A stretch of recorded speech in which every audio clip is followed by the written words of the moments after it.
Hallo! So what we're talking about today is irregular verbs. So remember, these are our regular verb endings in that grid format.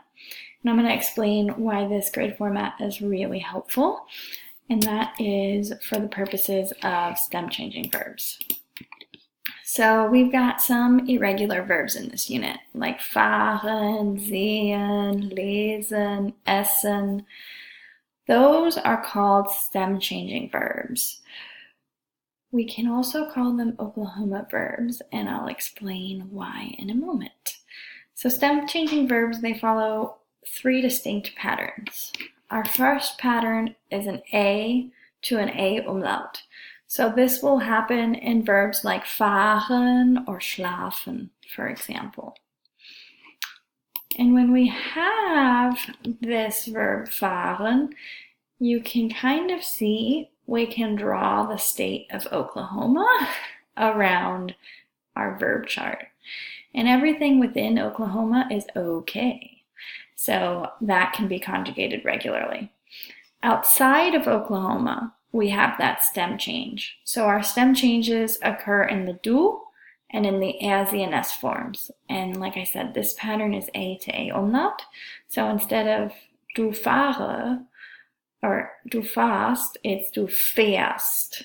Notice that pronunciation change. So it's ich fahre, du fährst, er fährt, sie fährt, es fährt, wir fahren, ihr fahrt, sie fahren. So it's an A versus an A umlaut. Another stem changing verb that does this is laufen. So again, the A changes to an A umlaut. So instead of laufe, it becomes du läufst and er sie und es läuft. Our second pattern is an E to an IE. So this happens in verbs like sehen and lesen, all right? So again, we can draw Oklahoma. Inside of Oklahoma, everything's conjugated regularly. Outside of Oklahoma, it becomes du siehst and er sie und es sieht. So remember, when two vowels go walking, the second one does the talking. So you're putting that emphasis on the E. So du siehst, er sie und es sieht. And it's ich sehe. Wir sehen, ihr seht, sie sehen. Another one's lesen. So ich lese, but it's du liest, er sie es liest. Our third pattern that stem changing or Oklahoma verbs take are E to I. So E to I occurs in verbs like nehmen, essen is another one, geben, etc. Again, with essen, here's our Oklahoma. Okay.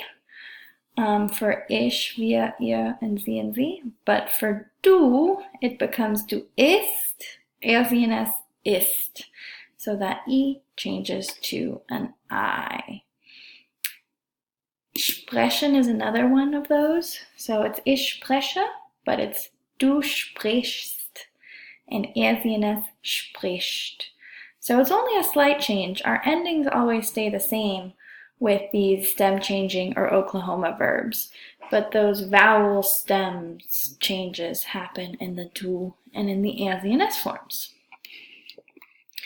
The other irregular verbs that we have to look at are two of the most important verbs in the German language, haben and sein. So first we're going to look at haben because it's really similar to a stem changing verb. You'll notice the only difference between regular conjugations occur with the du and the as and s. In these, we drop the B. So using some vocabulary you should know, ich habe blaue Augen. I have blue eyes. Du hast dunkle Haare. Notice we drop the B. It's not du habst, it's du hast.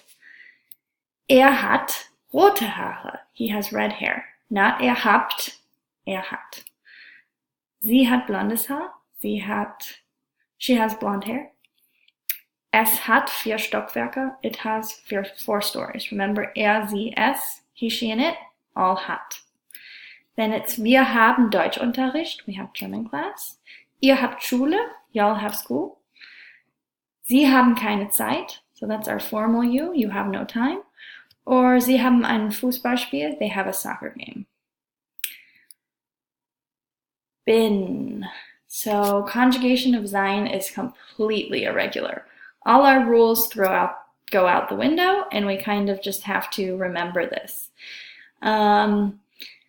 It sounds kind of silly, but if you can memorize this song, it may help you remember your conjugations. So you want to sing it to the tune of Twinkle, Twinkle, Little Star, and it goes, Ich bin, du bist, sie, es ist, wir sind, ihr seid, sie und sie sind. So again, ich bin, du bist, sie, es ist, wir sind, ihr seid, sie und sie sind. And that's your conjugation of sein. So putting this into practice, we can see this very famous quote, Ich bin ein Berliner. We'll learn in the cultural section that this actually means that you're a jelly donut, but it's a very famous quote by John F. Kennedy. Ich bin ein Berliner. Du bist warm, you're warm. Ist ein Junge, sie ist ein Mädchen.